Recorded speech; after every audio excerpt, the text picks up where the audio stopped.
হারিয়ে দিলেন। ও জায়েন্ট তো নাকি, সে খুব হেভি ওয়েট, সে নাকি বিরাট ওয়েট। এবার তো সে হালকা ওয়েট হয়ে কোন গর্তে ঢুকে আছে, তোমরা খুঁজে বার করে দাও। আমি বলবো কেমন লাগছে গো, কেমন লাগছে আপনাদের? এত লোককে এত কষ্ট দিয়েছেন, এত চোখের জলে ভাসিয়েছেন, এত অত্যাচার করেছেন, অত্যাচারে অত্যাচারে শেষ করেছেন। বিশেষ করে মেয়েদের, মেয়েদের তো তুচ্ছ তাচ্ছিল্য। ওর খোকস, যে খোকস ব্রাদার, সে তো মেয়েদের তো তুচ্ছ তাচ্ছিল্য। আর এখন সব শুনছি বিধানসভায় নাকি এই চুপ, এই ও রাজার মতো ঘুরে বেড়াতেন সব। বাপরে, অহংকার না কাউকে রেয়াত করে না, এমনকি ব্রহ্মাকেও রেয়াত করেনি। ব্রহ্মাকে যখন বলা হয়েছিল আপনি মহাদেবের আদি অন্ত পেয়েছেন দেখতে, উনি যাতে আর না খাটতে হয় উনি বলেছিলেন আমি পেয়েছি। তাতে করে কি হলো? তাতে করে ব্রহ্মার পুজো বন্ধ হয়ে গেল। ব্রহ্মা বিষ্ণু মহেশ্বরের ব্রহ্মা, এমনকি ব্রহ্মার অহংকারও, ব্রহ্মার মিথ্যেও সহ্য হয়নি দেবতাদের। আর এ তো সামান্য হেভি ওয়েট নাকি, ফু করে উড়িয়ে দিয়েছি। বিজেপি নেত্রীর পাশাপাশি আমরা অভিনেত্রী পাপিয়া অধিকারীকে খুব পরিচিত আমাদের, কিন্তু এই যে টলিপাড়া এতদিন ধরে যে চলছে, এটা কি অবসান হবে? দুই ভাইয়ের যে অত্যাচার, সেই অত্যাচার কি অবসান হবে? অত্যাচার অবসান যখনই আমি তাকে হারিয়ে দিয়েছি তখনই অবসান হয়ে গেছে। এবার আমাদের যে স্ট্র্যাটেজাইজ করেছি সেগুলো ইমপ্লিমেন্টেশন আসল কথা। আমরা ধীরে ধীরে আজকে কি কোনো বার্তা দিল স্পেশাল যে আপনার সদস্য এবং অমিত শাহজি আর যে আপনার উচ্চ নেতৃত্ব, কি বার্তা দিল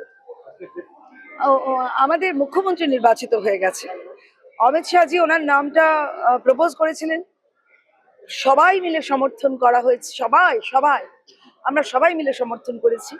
তবু অমিত শাহজি বললেন আমি আপনাদের 2 মিনিট সময় দিচ্ছি, তারপরে বললেন আমি 10 মিনিট সময় দিচ্ছি, তারপরে বললেন আমি চুটকুলা শোনাচ্ছি, আপনারা ঠিক করুন, যদি অন্য কেউ হয় আপনারা নিজেরাও কেউ নামটা বলতে পারেন।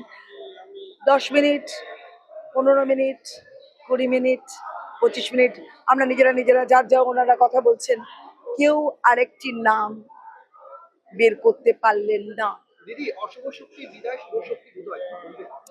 তাই তো আমার একটা খুব ভালো প্রেজেন্টেশনের নাম ছিল দুর্গা ধরেছে ত্রিশূল। আমি সেই দুর্গার ভূমিকায় অভিনয় করেছিলাম। ত্রিশূল দিয়ে সব ওষুধ বধ, সব ব্যাড, যত রকম ব্যাড মোটিভেশন ছিল সব বধ। এবার দেখবেন একটা সুস্থ সুন্দর টালিগঞ্জ একটা কানুন, পশ্চিমবঙ্গের একটা কানুন, সত্যিকারের একটা কানুন আমরা তৈরি করব। হ্যাভ ফেথ অন মোদিজি। মমতা বন্দ্যোপাধ্যায় এখনো পর্যন্ত তার সোশ্যাল মিডিয়াতে চিফ মিনিস্টার এখনো নাম পদটাই ছড়ালেন না, রেখে দিল। ওনার একটাই কথা বলবো, গেট ওয়েল সুন। ওনার অসুখ করেছে, যেমন উনি অসুস্থ বলে সারা পশ্চিমবঙ্গকে অসুস্থ করে রেখেছিলেন, পশ্চিমবঙ্গের অসুখ করেছিল, সেই অসুখের ডাক্তার এসে গেছি আমরা। 4 তারিখের পর আমরা দেখলাম অভিনেত্রী যারা একেবারে ফুল টাইম রাজনীতি করছেন, তারা একেবারে বেশুরু হয়ে গেছে, রাজনীতি যারা ছাড়ছেন তাদের বলবো তাহলে আপনাদের মানুষ সুখের পায়রা বলবে, আপনারা এখনই রাজনীতি ছাড়বেন না। সুখের সময় ছিলেন, ওদের দুঃখের সময় থাকবেন না, ওদের বোঝাবেন না যে যেটা আপনারা সবাই ভেবেছিলেন সেগুলো ভুল, সেটা অন্তত বোঝান।